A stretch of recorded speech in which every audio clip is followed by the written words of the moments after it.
Today is Saturday, April 16th, and this is William Michael of the Classical Liberal Arts Academy.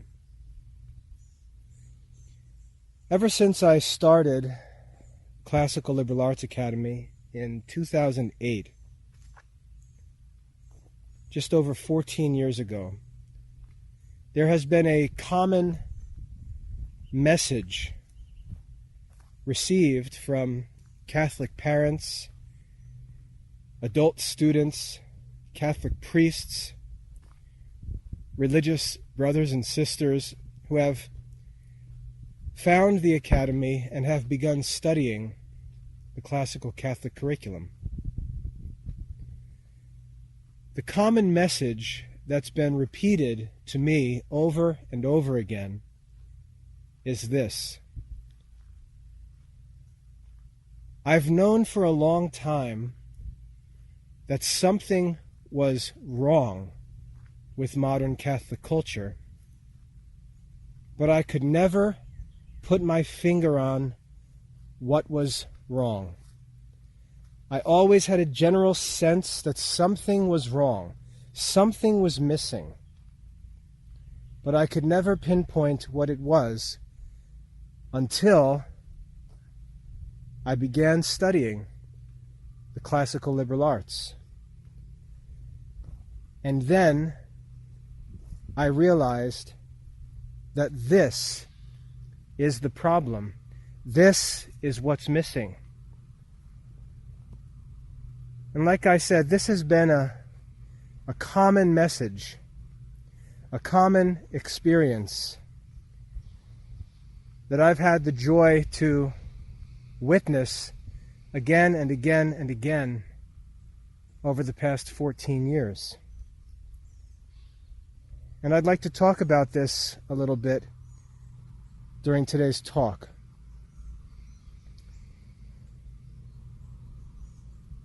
We can all sense that something is wrong with modern Catholic culture.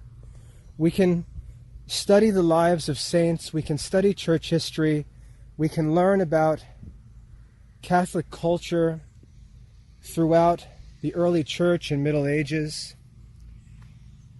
And then we come and look around in our generation and we say to ourselves, what we have here is not like what they had there.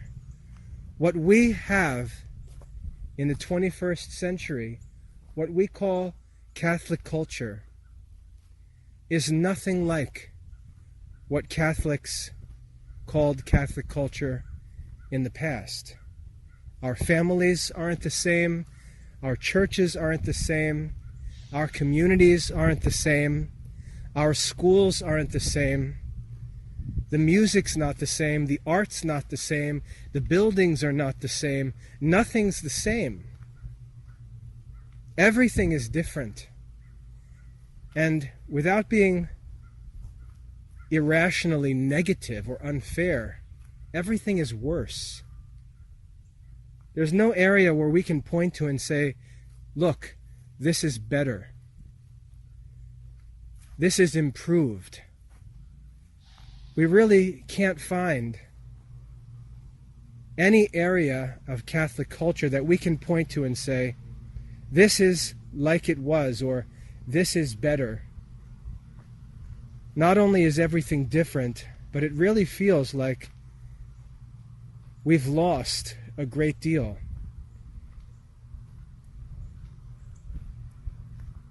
And while we may make some shallow attempt to recover this or that appearance of Catholic culture from the past, we still know that the problem is deeper. The problem is deeper and more serious. And yet, while we know all this, we can't put our finger on what the problem is. Now, Martin Luther in the 1500s had a similar experience. He was living in the church and observed corruption in the church. He observed abuses in the church. This was not a theory or a suspicion.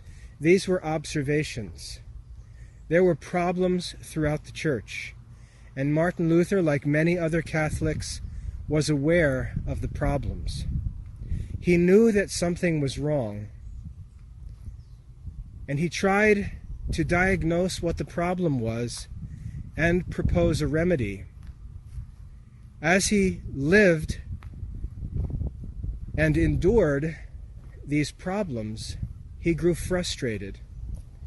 And as he grew frustrated, he became vulnerable to a great deception.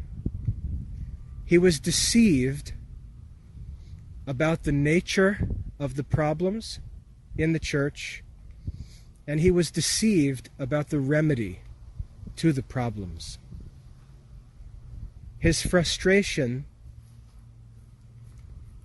led him to a point of despair, and in his despair he became vulnerable to a terrible deception.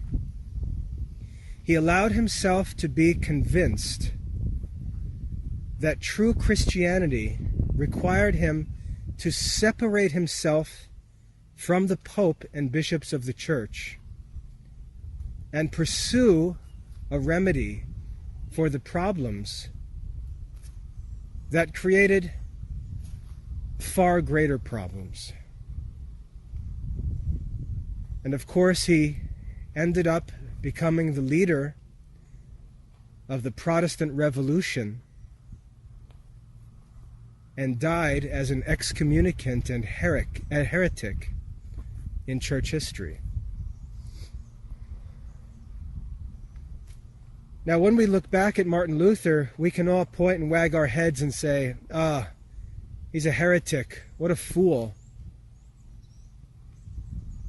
But when we really consider what happened, it's tragic. And we have to realize that Martin Luther was a Catholic. Martin Luther was a Catholic Augustinian monk.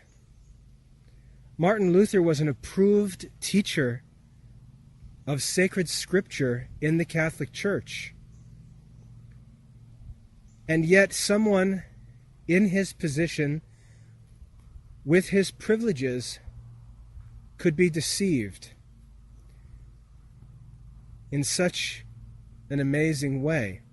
And there were all kind of red flags that popped up along the way. All kinds of warning signs that he could have and should have heeded. There's reports that as he was going through this time, he left off his own devotional life. He stopped praying the divine office. He loosened the disciplines of his monastic life. He disregarded the vows that he had made to poverty, chastity, and most importantly, obedience. And when it was time for him to begin his revolution, he chose not to pursue his cause in the appropriate methods, or with the appropriate methods, or by the appropriate means, but he chose to circumvent the normal course and go directly for the Catholic people.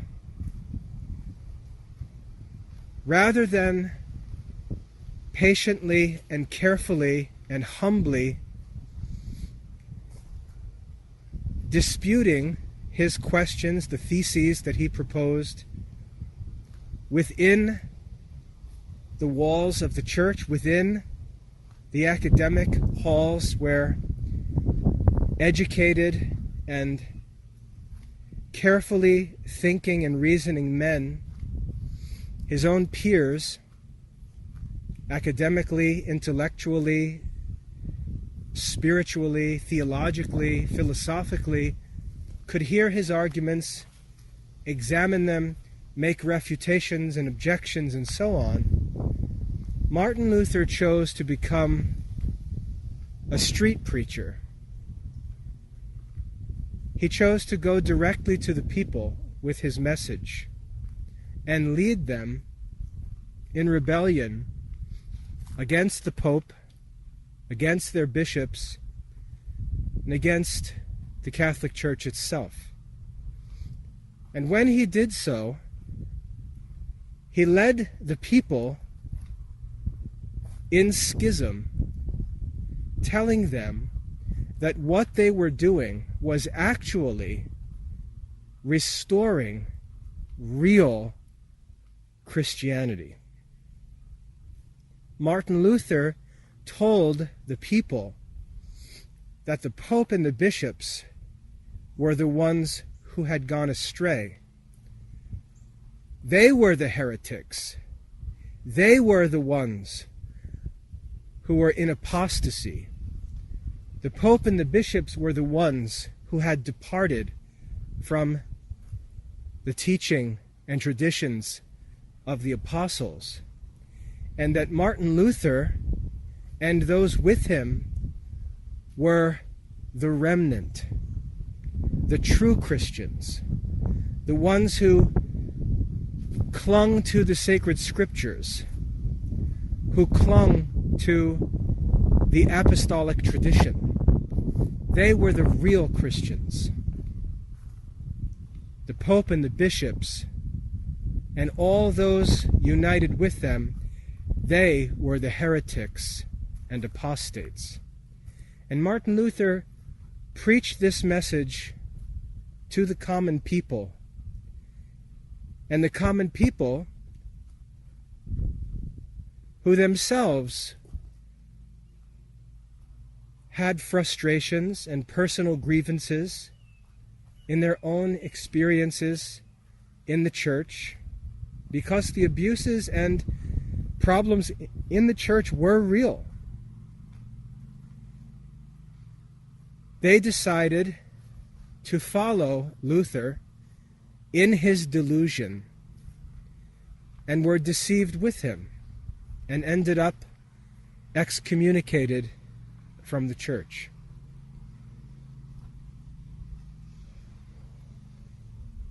Thankfully, at the time, God raised up great saints like Saint Francis de Sales, the Jesuits led by Saint Ignatius of Loyola, doctors of the church like Saint Teresa of Avila, Saint John of the Cross. God raised up many saints at that time to argue against and refute the arguments of the Protestants. And many who initially followed these schismatic leaders out of the church came back into the church. Thank God. But in our generation, in the 21st century, we have a very similar situation developing that parallels the Protestant Reformation in many ways.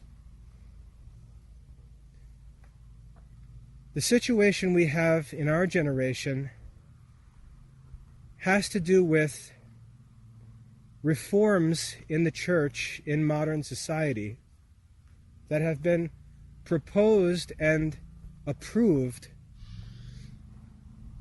by an ecumenical council, by the Second Vatican Council. And this reform has led to many abuses, many bad experiences, an incredible priest abuse scandal that's just as grotesque as anything could be. And Catholics have had to live through these changes, through these abuses, through these embarrassing situations, And they've known throughout this time that something is wrong. Something is wrong. And yet they haven't been able to put their finger on what's wrong. And nevertheless, their frustration has been growing and growing to a boil. I've experienced it myself. I know exactly what the criticisms are. I've experienced them firsthand. I've woken up on a Sunday morning and thought about what awaited me at Mass and groaned in my bed. I've sat through Masses where lay people have taken over the celebration of the Mass with their own music, choirs, readings, interpretations, and so on, skits from youth ministers, all sorts of distractions, even priests who have turned the homily into a circus. I've had to endure those things. I know what they're like, and I completely agree with Catholics who say, I just can't take it. I can't take it. I completely empathize with Catholics who are in a bad situation, because in 2005 to 2017 or so, I was in a bad situation in the Catholic Church, and I had to struggle through it. And I was faced with all of these temptations and frustrations, and I was listening to all these voices, but I knew that the remedy that was proposed by those voices was not true. I knew the saints would not do what these other people were doing and telling me to do. I knew the saints didn't do those things. I knew the church fathers and doctors of the church never suggested any of those things. And the things that they suggested to me sounded like the kind of things that I heard when I was a Protestant from those who spoke against the Catholic Church. And being a convert from Protestantism into Catholicism, I knew that I wanted nothing to do with the remedies that they were proposing, because I had already experienced those options, and I know what they lead to. I came into the Catholic Church for a reason, and getting away from that kind of religion was the principal reason why I came into the Catholic Church. I did not want to be a Protestant. I did not want to listen to Protestant preaching. I hated the independent spirit in the Protestant Church, the maverick pastors and teachers all over the place. I hated all of that.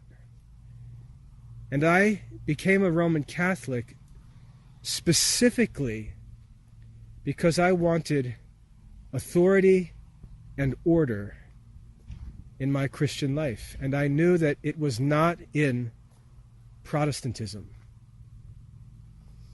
I knew there were problems in the Catholic Church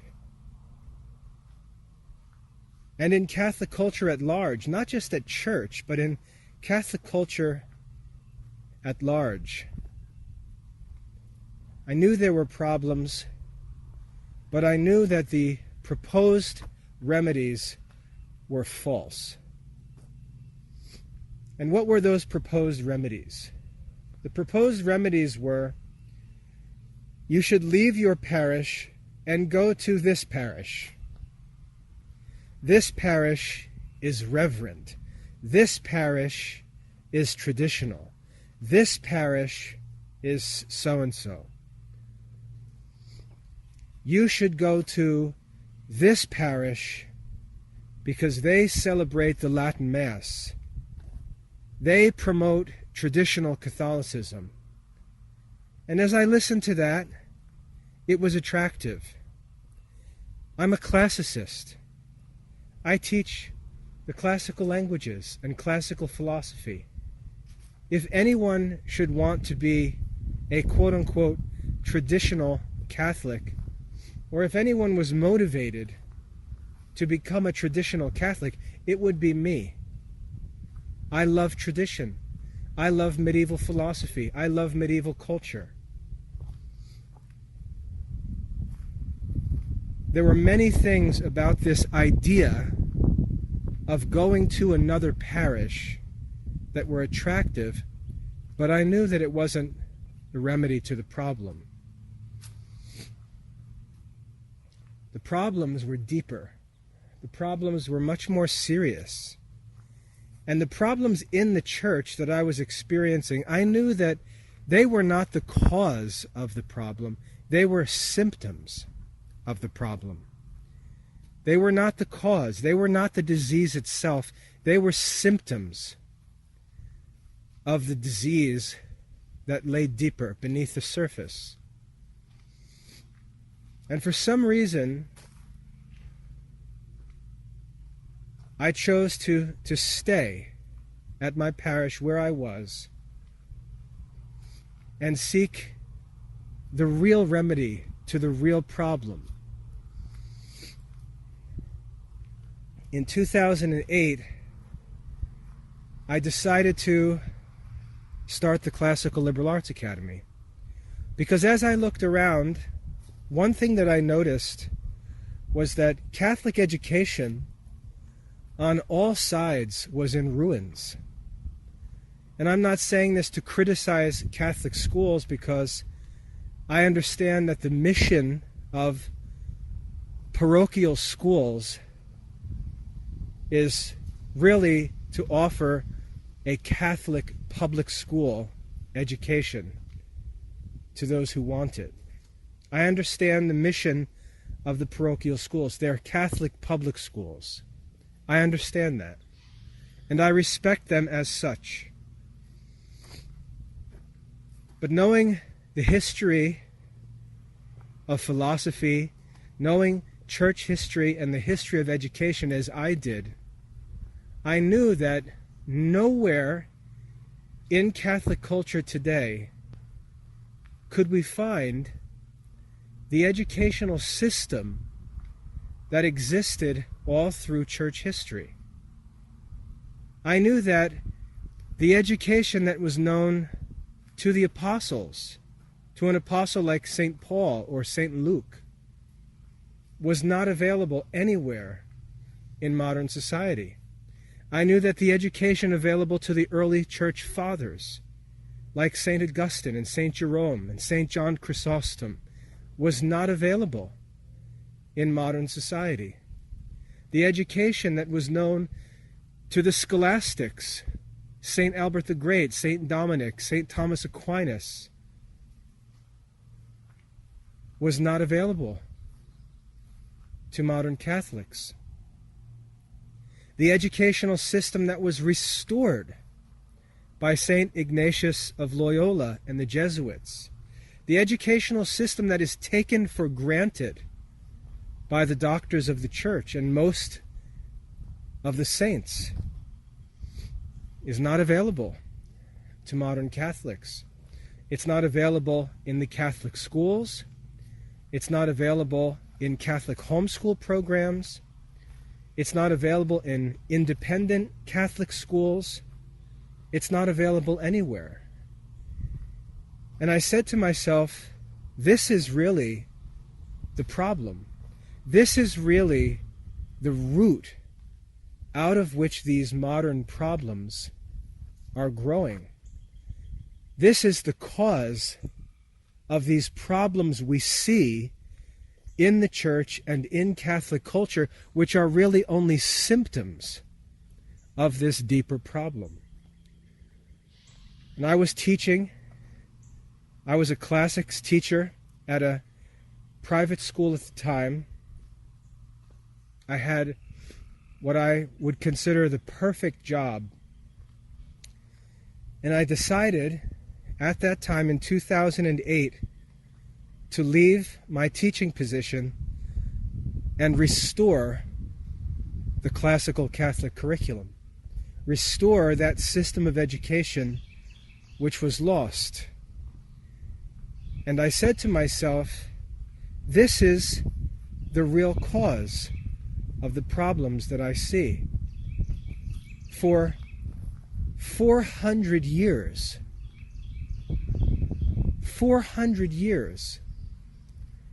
the system of education, the philosophical system that directed Catholic saints and wise men has not been available.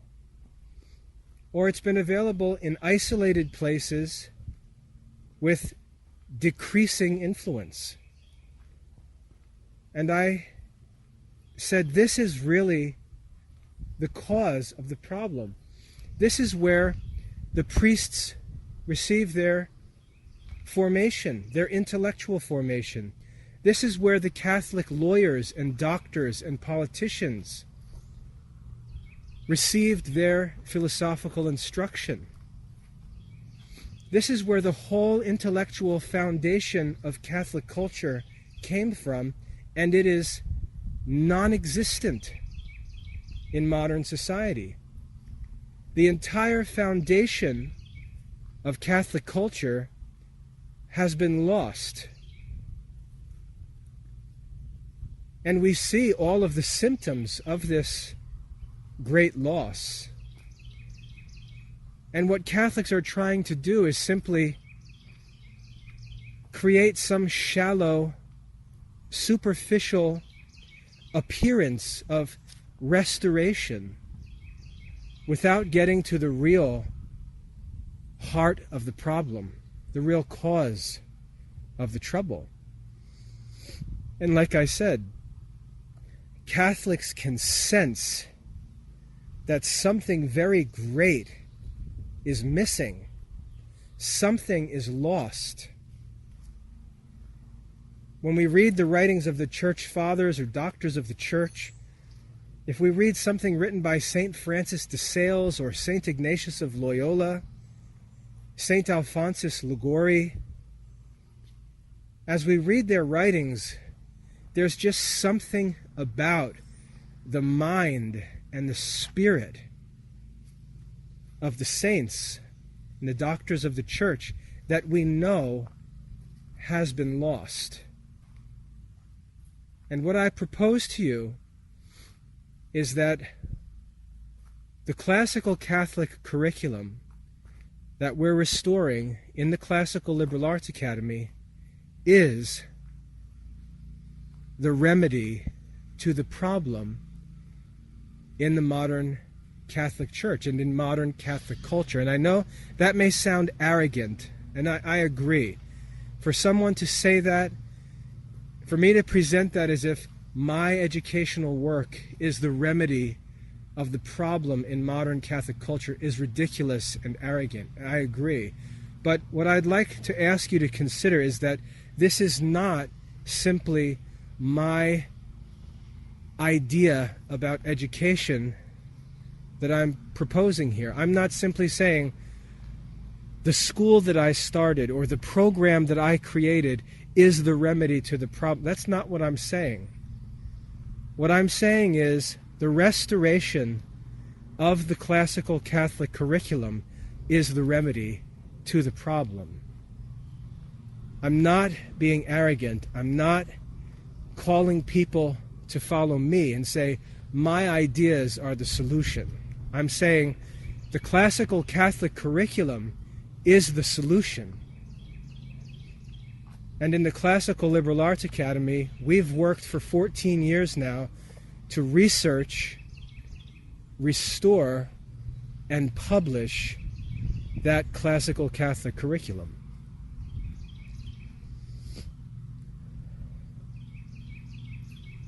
And this is why, as I said at the opening of this talk, for 14 years now, I've had the joy of hearing and reading Catholic people say to me, we've known that there's something wrong, and we've not been able to put our finger on it until now. And again, it's not my ideas that I'm promoting or selling. It's not my books. It's not my new method. In the Classical Liberal Arts Academy, we are simply working to restore what was done in the name of Catholic education throughout Catholic history, restoring the classical Catholic curriculum.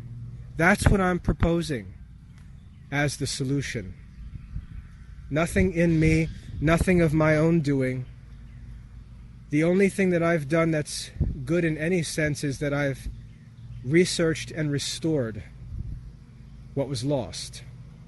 And it's that I propose is the solution to the problems in modern Catholic culture. Now, before I talked about Martin Luther and how he was deceived by a false remedy, because the problem was falsely diagnosed and a false remedy was proposed.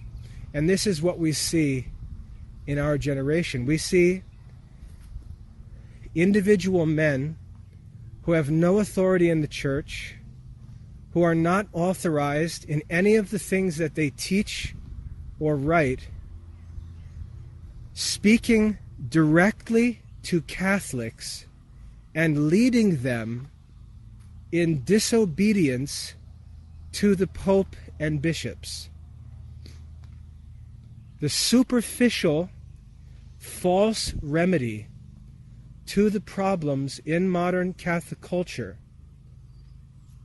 the false remedy is a return to the liturgy of the Mass before the Second Vatican Council. That is not the problem. The liturgy is not the problem. The Mass is not the problem. The clergy is not the problem. The sacraments are not the problem. The Second Vatican Council is not the problem. Rebelling against those things is a false remedy. Thinking that by defying the Pope and bishops, you are somehow restoring real Catholicism. To think that by disobeying the Pope and the bishops, you are somehow going back to real Catholic culture. When you are disobeying the Pope and bishops, defying and contradicting the Pope and bishops, being told by the Pope and the bishops that you are wrong in the things that you're saying and doing, to think that you're restoring some kind of old, true Christianity by disobedience to the authority of the Church is to ignore one of the red flags that Luther and the Protestants ignored. To look at these people on the internet, publishing their own books, with their own YouTube channels, speaking like Martin Luther directly to the Catholic people and encouraging them to have no fear as they rebel against the Pope and bishops, is to simply run in the same error as the Protestants did back in the 1500s. It's impossible for me to comprehend how Catholics can fall for this, but they're falling for it. Not many, but the problem with this group, the problem with this crowd of people, is that they're very noisy on the internet. They get a lot of attention on the internet, and it's deceiving. these men like Taylor Marshall and Michael Voris present themselves as trustworthy Catholic teachers because they have academic degrees. Because they have academic degrees, they have a theology degree or a philosophy degree from some modern school or university, whether it's Catholic or not. Because they have an academic degree, they suggest that they are qualified to tell Catholic people what they should believe and what they should do. And if the Pope disagrees with these people, if the bishops of the Church contradict these people, they encourage the Catholics who listen to them and read their books to trust them and defy the Pope and bishops. And people do it. People do it. People will sit there on YouTube watching this random Catholic layperson bash and criticize the Pope, the successor of St. Peter, the head of the Catholic Church. They will watch this random Catholic layperson who happens to have a YouTube channel, which is free, by the way, sit there and criticize, mock, and disrespect the Pope and bishops of the Church, and encourage them as individual lay people to have no fear in contradicting the Pope and the bishops. And the Catholic people, again, because they're frustrated, because they're in a state of despair spiritually, and they're just eager to escape the problems that have frustrated them over the years, they are sitting there soaking this stuff up, ready to follow nobodies on the internet in disobedience towards the Pope and bishops. There are so many parallels between this movement promoting a return to the Latin Mass in defiance of the hierarchy of the Church and promoting this idea of Protestant, Bible-based, apostolic Christianity of the 1500s. I've explained to Catholics before that the error of the Protestants was that they believed that we should disobey the Pope and follow Scripture alone. And that sounds cute, but what it really means is our interpretation of Scripture rather than the interpretation of the actual living magisterium of the Catholic Church. That was the spirit and error of Protestantism. And in this movement, in the 21st century, we have not an appeal to sola scriptura, an appeal that we should follow the Bible alone and defy the Pope if we think that his ideas contradict the Scriptures. But now we have a new error where we're saying the same thing, but we're substituting this idea of tradition for Scripture. Whereas Luther said, only the Scripture can tell us what real Christianity is. Now, this group is saying, only tradition can tell us what true Catholicism is. And yet again, just like the Protestants, this isn't about what the Scriptures say or what the Scriptures contain. This is about the interpretation of Scripture, and this issue is about the interpretation of tradition.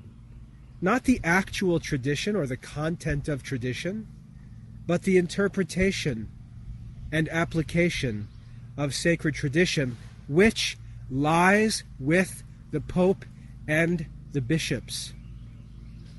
The interpretation lies with the Pope and the bishops. No academic degree qualifies a person to reject the interpretation of the Pope and the bishops. The Pope and the bishops are the magisterium. The magisterium is not something that took place in history. It's not something that existed in the past. The magisterium is the living hierarchy of the present Catholic Church.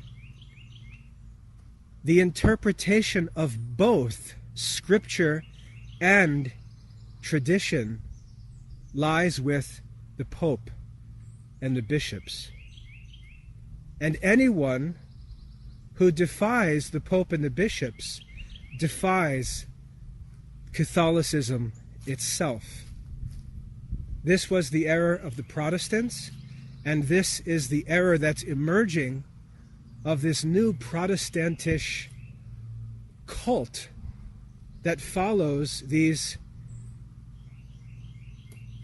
audacious, reckless, unaccountable, unauthorized internet teachers who simply promote their own stuff and gather a following of Catholics around themselves, as if they're the new Pope, as if they're the bishop and pastor of these Catholic people. This is exactly what Luther did.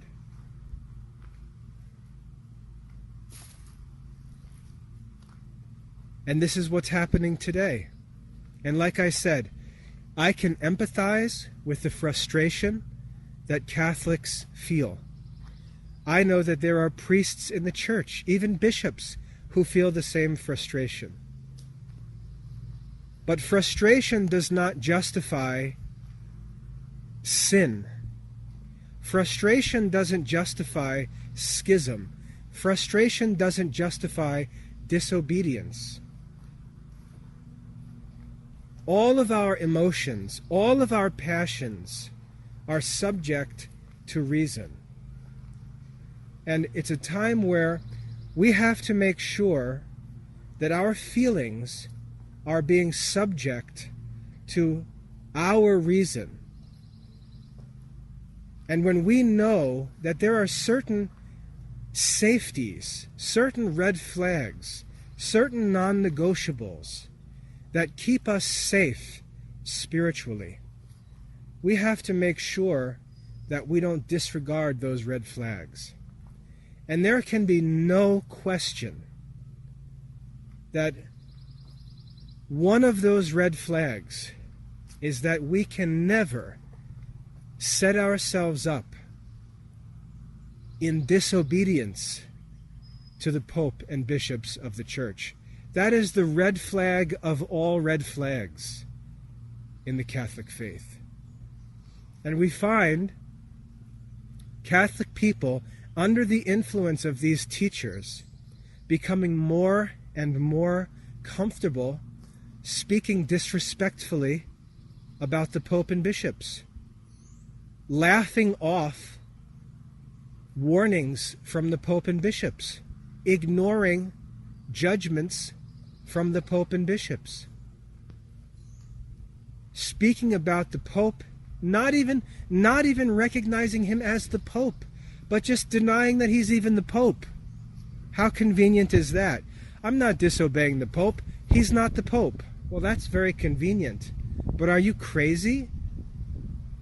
This Pope was appointed by the same exact means that Pope Pius X was appointed. The bishops who elected Francis to be Pope were appointed by previous popes, who were appointed by previous bishops, who were appointed by previous popes, all the way back to St. Peter. There's no division in the hierarchy of the Church. Have you fallen for this Lutheran idea that there was some great apostasy in the past and all of a sudden apostolic succession was broken, and that the hierarchy of the church today is not the true hierarchy? That's what Luther said. How can you have the same words in your mouth as Martin Luther and not realize that something's wrong? How can you allow yourself to be led down this path by these con artists on the internet who are making money off of this garbage? I wish I was free to talk more freely, because I wouldn't call it garbage. But how can you allow yourself to be led to the point where the words of Martin Luther are coming out of your mouth, and you've somehow been led to think that you're not making the same fatal error that he did?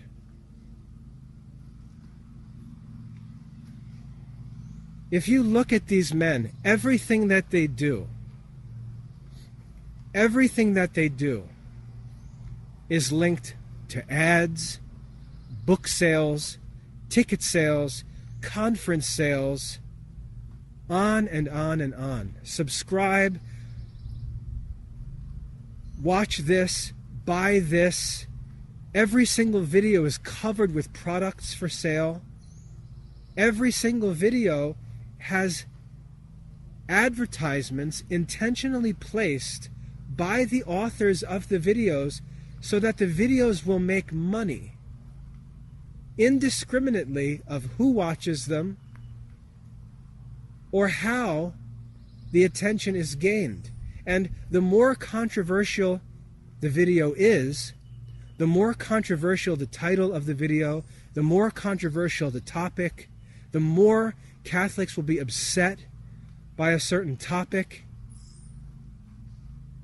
the better it is. The more views, the more likes, the more clicks, the more money. And if you can be such a sucker to think that that's how any saint or doctor of the church or church father or even any philosopher would ever conduct himself, would ever present his teaching as some kind of means of cheap income and revenue, you're just deluded. You're deluded. In the early church, if you go back and read early Christian writings, you'll see that if any man asked for money, he was identified as a false prophet, unless he was simply asking for alms for the poor. St. Paul the Apostle refused to ask for money for his teaching ministry, inasmuch as he believed that he was bringing people the gospel, which he himself had received freely. He offered that evangelistic ministry freely. He said he works with his own hands. He didn't work by selling his sermons. He didn't work by selling his epistles. He worked by making tents. He earned the money for his physical needs and for the needs of those who traveled with him by physical labor, not by charging people for his Christian teaching.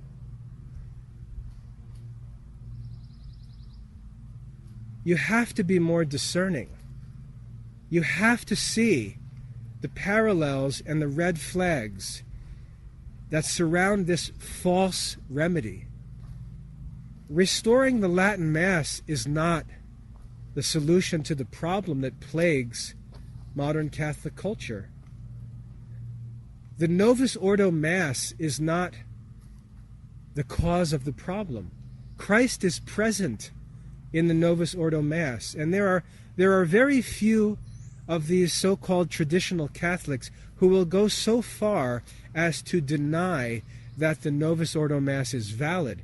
And when you confess that, when you admit that the Novus Ordo Mass is valid, it's a real Mass, you're admitting that Christ himself is present in the Mass, but you can't be present. You can't put those things together and see that something's wrong.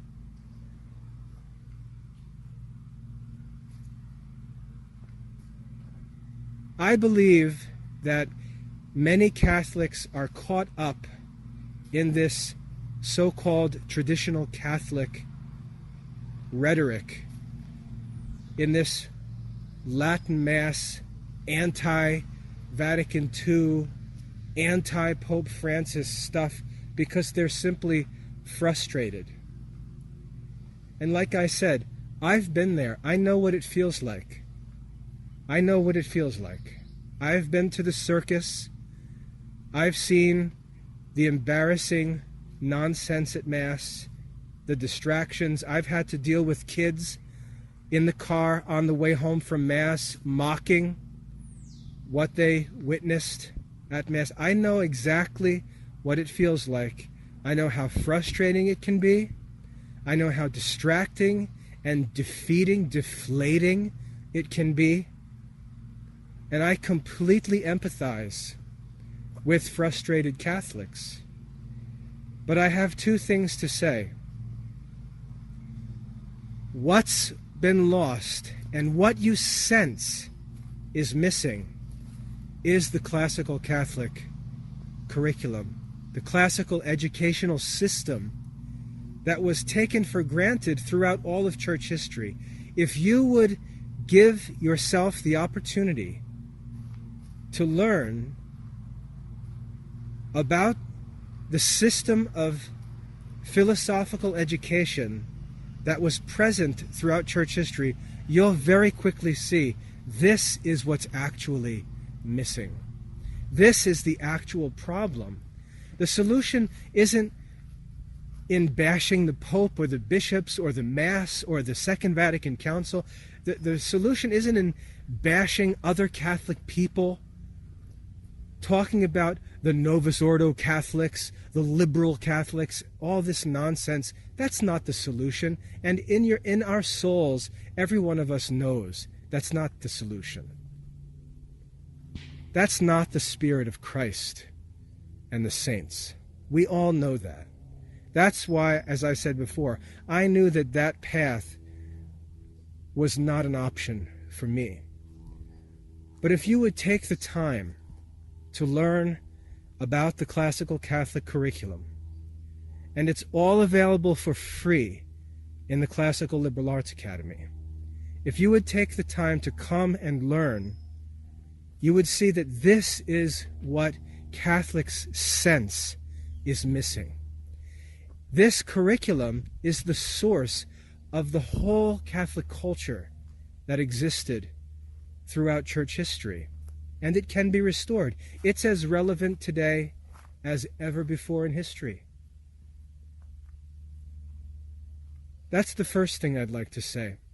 The second thing is you have to separate yourself from this anti-pope, anti-bishop, anti-ecumenical council, anti-mass movement being led by these nobodies on the internet presenting academic degrees as some kind of qualification to speak directly to Catholic people as spiritual directors and pastors. You have to get yourself away from that stuff. You have to look back to the Pope and to the bishops and get yourself right and back on track as a Catholic. You can't allow these con men just reaping their own personal profits off of these dilemmas in the Catholic Church to suck you into their error and lead you astray in the same way that Martin Luther led the Protestants astray back in the 1500s. You can't fall for such a glaringly obvious false teaching as we find in this stuff that's published by Taylor Marshall Michael Voris and all these other online self-appointed spiritual directors who know more than the Pope and bishops. Because they went to college and got degrees, they finished study programs and earned degrees as if that's how the church authorizes teachers. You have to know better than that. You have to know better than that. And as I said, I invite you to come to the Classical Liberal Arts Academy online in your own free time, whether you're an individual adult or whether you're a parent with children. I invite you to come and enroll in the program, start to learn about the curriculum that was studied and taught by wise men and saints all through history. You'll see that most of our texts are old textbooks that were actually published by saints and religious communities for their schools throughout history. We teach the writings of Aristotle, which St. Thomas Aquinas himself taught to his students and studied. We teach grammar from the writings of Jesuit schoolmasters who worked to restore the traditional educational system known to Catholics before them. If you would learn about the classical Catholic curriculum, you will quickly see that this is what's missing. This is what you can sense has been lost. And you can enjoy the restoration of this. You can enjoy the restoration of this Catholic culture and at the same time avoid all of these evil, ugly sins, speaking against the Pope and Bishop, separating yourself from other Catholics, promoting division in the Catholic Church. You can separate yourself from all of those things. You can have peace under the Pope and bishops in the Catholic Church and at the same time enjoy what you know has been lost and is missing from modern Catholic culture. I hope that that's a helpful message. It's sincere because, like I said, I know the frustration. I experienced it myself. But I knew that separating myself from the Pope, dividing from other Catholics, could not possibly be the true solution. The things that I read and heard, I knew that those things would never come from the mouths or from any writings of the saints. What's missing is the educational system that was in place all through church history. This is for us to restore. This is for us to enjoy with our children. This isn't something that the church has to approve because it's already been approved all through history. The church has offered nothing but encouragement to me as I've worked to restore the classical liberal arts curriculum. And you can have the satisfaction of restoring the culture of the saints and unity with the Pope and bishops of the church by focusing on the real problem and seeking the real remedy.